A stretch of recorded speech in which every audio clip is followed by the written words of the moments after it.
Okay, so today we are on episode 23. And as I said last week, this is going to be a transition. Basically, Paul's missionary journeys are over.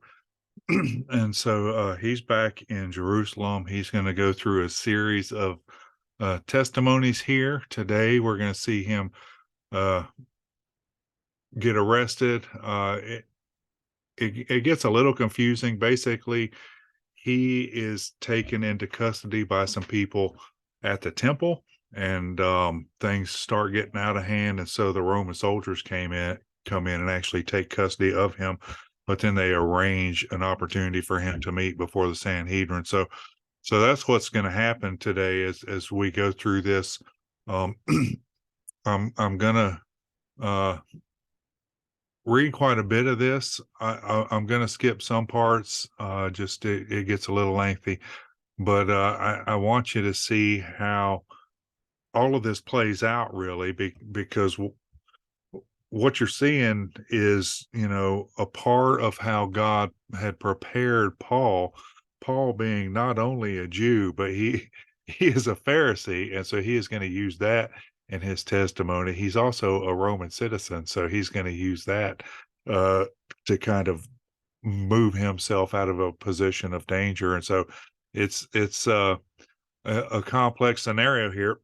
I I kind of wonder, and we'll talk about this more when we get to the point where Paul actually arrives in Rome, but I kind of wonder if Luke was asked to give some sort of an account as a witness testimony for Paul when they got to Rome, because to begin with, both of Paul's letters were addressed to Theophilus, which appears to be some sort of city magistrate in Rome, maybe overseeing the political system there. I'm not real sure, and we'll talk about more about that later. But uh, if that's why he was given this account, that's probably why there's so little detail about the places that Paul visited, and so much detail about these times where he had to stand before somebody and give testimony. And so this kind of really slows everything down a lot, because we were moving, you know, the last few weeks we've been moving from town to town to town to town to town, and now all of a sudden, boom, we're here, and things just get slowed down. He testifies to one group, and then he waits for a year or so, and then he has to testify again. And so as we move through this, you're going to see how these delays and how this time progressing really slows down. But you also have to remember, at this point in time, Paul was pushing 60, and so his body is just getting older anyway. And so physically, I think he has, you know, more limitations than he did uh, over the past 10 years as he's moved around from town to town. And so that is to keep into consideration also. I'm going to start with Paul's timeline, and I made it little. I'll make it bigger here in a minute, but I just want you to see how far really we have gone through his life. And so we've just been through all of his younger years, through his three journeys that he went through, and now he's back home. And in fact, let me widen this back out for you real quick.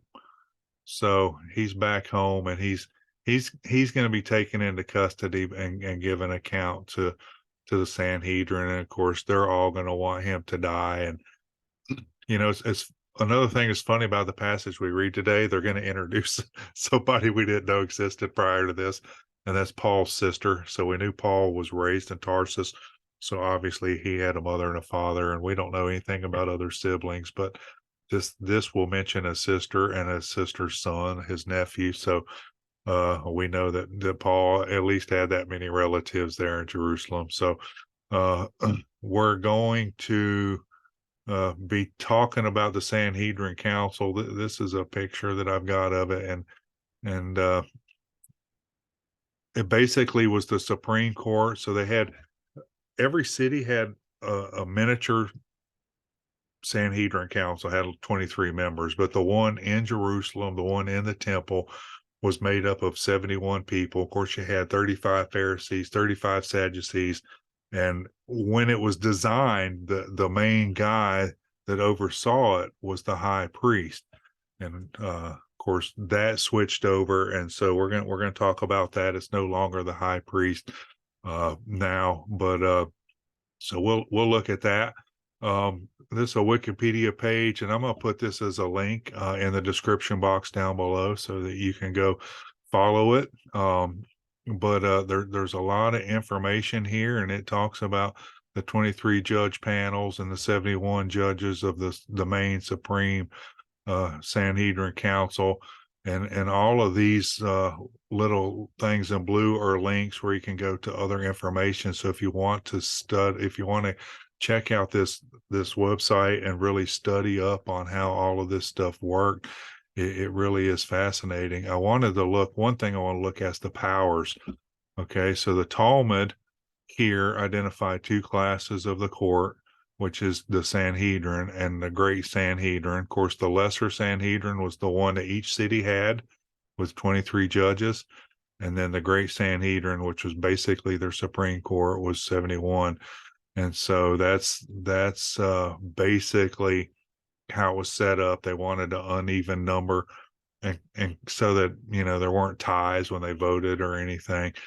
And so some of the powers here, this is interesting. The nation of Israel had no power and authority. They weren't a sovereign nation at this time. The Romans were an occupying nation, and so the Romans had come in. And so Israel at this point in time had no elected leaders, really. So the Sanhedrin served that purpose as community leaders. And so they were representatives to the imperial authorities, which were the Romans that had occupied the territory. They served as leaders in the Jewish community.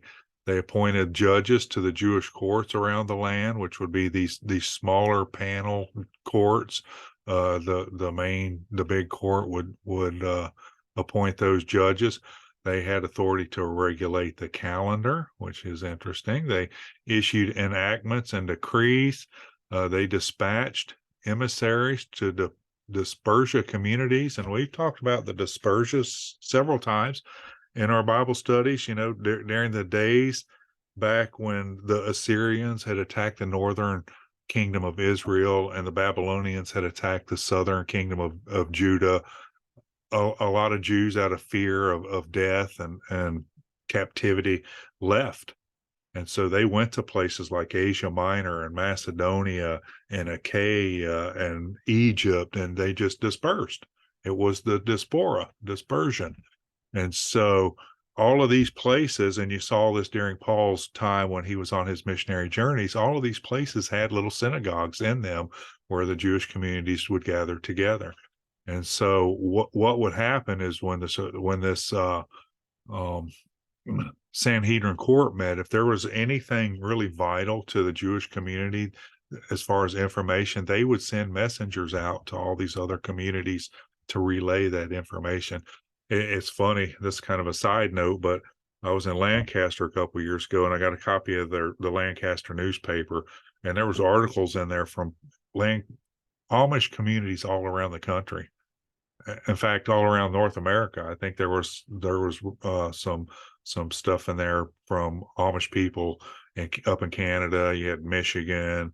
I don't remember what all the states were, but every state that had an Amish community would submit articles to this paper, and so they all kept in touch with each other through that paper. And I think that's kind of what's going on here. People are trying to keep in touch with each other. The nation of Israel is trying to keep tabs, keep up to date on what's going on. And they also had the power to tax. And so that's a little bit of that. Now, one thing I want to talk about is this president, the Nasi. Now, before 191 BC, the high priest acted as the ex officio head of the Sanhedrin. And I think that's how we've kind of always understood the Sanhedrin. It was this council of 70 members and then the high priest. But the Sanhedrin lost confidence in the high priest in 191 BC. And so they created this office of Nasi. and it was headed by chief scholars, is who became the Nasi. In fact, uh, they were from the house of Heliel, which was a descendant of King David, and so this Nasi leader basically was um, not necessarily the religious figure. In fact, this says the spiritual and legal authority was generally accepted, the institution itself being supported by voluntary contributions throughout the ancient world, being a member of the house of Heliel, and thus a descendant of King David the patriarch, known in Hebrew as the Nasi or prince, enjoyed almost royal authority. So whoever sat in this position, the ruler over the council, was regarded almost like royalty, really given great honor and reverence and respect. The functions of the political, they were political rather than religious, which is why they probably didn't want the high priest doing it anymore. Though their influence was not limited to secular realm, they did have some uh, authority over religious matters, and that's what's going to come up here with Paul as a religious matter. Now, this Hillel the elder is the person who uh, really uh, established the Mishnah. He was instrumental in the development of the Mishnah and the Talmud, and these were written laws that were um, not written by God. They were written by the Jewish people, added to the law. And so when we studied Paul's young life, he memorized sections of the Mishnah and of the Talmud. And so this Hillel was a really instrumental figure in what's going on here. Now I want you to look at these dates. This is Gamaliel, the elder, who would have been the head of the Sanhedrin council during the time of Jesus' crucifixion. Now, Jesus was never brought before the Sanhedrin council. They always took him before the high priest, but Gamaliel was there. Gamaliel was the head of the Sanhedrin when Peter and John kept getting arrested and kept being brought forth. And you remember, Gamaliel's really the one that laid down the frustration of the people that wanted to kill them for preaching in Jesus' name. He was also the head of the Sanhedrin at the time that Stephen was brought before the council, and he was the head of the Sanhedrin when Paul was given permission to go out and arrest and kill. And so this too is a link you can go to and see more about Gamaliel. All of these links are great. But by the time Paul gets here, it's almost 60 AD. And so this guy, Shimon ben Gamaliel, was over the Sanhedrin.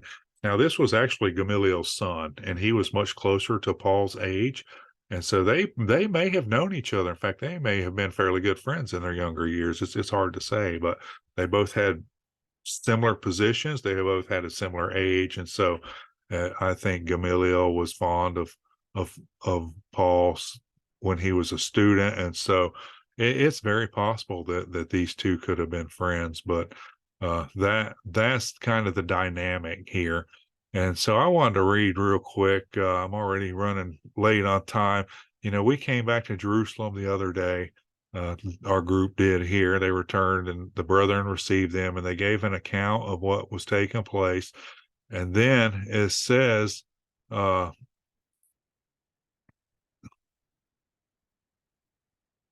see where I'm at here. I want to come down to verse 27. It says, let's go to verse 26. Paul took men and the next day purified himself and entered the temple to signify the accomplishment of the days of purification, until that an offering should be offered to every one of them. And when the 7 days were almost ended, the Jews which were of Asia, when they saw him in the temple, stirred up the people and laid hands on him, crying out, Men of Israel, help. This is the man who teacheth all men everywhere against the people and the law and the place, and further brought Greeks also into the temple and hath polluted the holy place.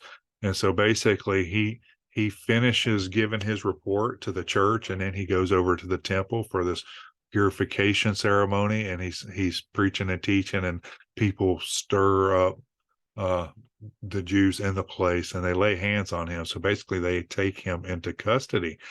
And so it says the city was moved and the people ran together, and they took Paul and drew him out of the temple, and forthwith the doors were shut. So they didn't want him in the temple. They took him out.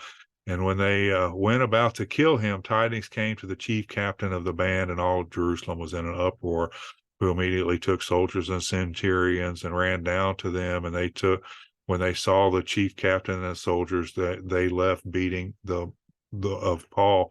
And then the chief captain came near and took him and commanded him to be bound with 2 chains, and demanded who he was and what he has done. So basically, all the people in the temple took him out of the temple. They were beating him, and this word got back to the Roman captain. And so he took soldiers and centurions down and saw this, and they didn't want this uprising in Jerusalem. The Romans didn't. And so, during the Greek period, Jerusalem, Israel became just this bloody battle of, the Sadducees and Pharisees were killing each other to claim power. I mean, there was just all kinds of stuff going on, and it basically was left unchecked during Greek rule. But when the Romans came to rule, they did not want to let it get out of hand, and so they kept the Roman garrisons there. And so they took him into custody, and of course he wants to uh, talk to them and explain to them. And so some cried out one thing and another, and among the multitude, when he could not know the certainty of the tumult, he commanded him to be carried to the castle. This is the captain. He doesn't know what's going on, so he's just going to separate Paul from the mob. And this says, when he came to the stairs, so it was, he was born of the soldiers and the violence of the people, and the multitude of people followed after, crying, away with him. And Paul was led to the castle, and he said to the chief captain, may I speak to thee? And he said, canst thou speak Greek? Art thou not Egyptian, for which the days of madness and uproar led us out of the wilderness, 4,000 men that were murderers? And so he thinks that Paul is somebody else. Apparently, he thinks that he's this Egyptian guy that is leading this revolt of 4,000 men. But Paul says, I am a man, a Jew of Tarsus, a city of Cilicia, a citizen of no mean city, and I beseech thee, suffer me to speak unto the people. And when he was given him license, Paul stood at the stairs and beckoned with his hand unto the people, and there made great silence unto them, and in the Hebrew tongue saying. And so he starts talking in Hebrew to these Jews, and then that catches their attention, because I guess they didn't realize who he was either. But when they heard him speak in the Hebrew tongues, they kept their silence. And he says, and this is where he kind of goes into his history, and he talks to them, and he tells them about how he grew up at the feet of Gamaliel. And I'm not going to read all this. He was a Pharisee. He was on his way to Damascus to arrest Christians, and then he had his conversion and was baptized. And so this just goes about telling all of this stuff. And you can go back and read Acts chapter 22, what he tells to them. And how, he's explaining to them who he is and what his role in the Christian church was. And at the end of it, they cried out and cast off their clothes and threw dust in the air. They still wanted him to die. And in fact, verse 22 says, they gave him audience unto his word, and then lifted up their voices and said, away with such a fellow from the earth, it is not fit that he should live. So the captain commanded him to be brought to the castle, and bade that he be examined by scourging, that he may know wherefore they cried so against him, which is what Pontius Pilate did to Jesus. They wanted to kill Jesus, and he had him scourged and took him back, and they still wanted to kill him. But as they bound him with thongs, Paul said unto the centurion who stood by, is it lawful for you to scourge a man that is Roman and uncondemned? And so now he's playing his Roman citizenship card here. And it says that when the centurion heard this, he went and told the chief captain, saying, take heed what thou doest, this man is a Roman. And then he comes and asks him, art thou Roman? And he said, yes. And he answered, so what great sum obtained I this freedom? And Paul said, I was born free. So basically, he asked the captain, are you a citizen? Captain said, "Yeah, I purchased it." And Paul said, "I was born free." And so they departed, and the captain was afraid because he had bound a Roman citizen. And on the morrow, because he would have had known the certainty wherefore he was accused of the Jews, he loosed him from his bands and commanded the chief priests and all the council to appear, and brought Paul down and set them before him. So basically, what's happening here, he's saying, I need to know what's going on. So your council needs to gather together and meet, and I'll bring you down and you can appear before them. So under Roman custody, they went, presented themselves to the Jewish Sanhedrin. And so Paul came and gave his testimony to the Sanhedrin council. Of course, they wanted him to be killed still. And so they made this pact that they weren't going to eat again until he was dead. In verse 14, uh, well, well, let's see, verse 12, when it was day, certain of the Jews banded together and bound themselves under a curse, saying that they would not eat nor drink until they had killed Paul. And then we see down here in verse 16, when Paul's sister's son heard of their lying in wait, he went into the castle and told Paul. Paul told him, go tell the centurion, and the captain sent him to Caesarea, to the custody of Felix, the governor. And so that's what's going on here in verse 22. The chief captain then let the young men depart. This was the nephew of Paul, and charged him, see thou tell no one. And he called 2 centurions, saying, make ready 200 soldiers to go to Caesarea, and to provide them beasts, that they may set Paul on and bring him safe unto Felix the governor. So he writes this letter to Felix, telling him that this is a Roman citizen who has been accused by the Jewish council of a crime, and they need to take up the matter. And so that's what's going to happen next week. We'll look at his trip down to Caesarea and him standing before Felix and testifying once again. So that's where we'll leave it right there, and we'll see you next time. All right. I hope you enjoyed this episode. God bless you.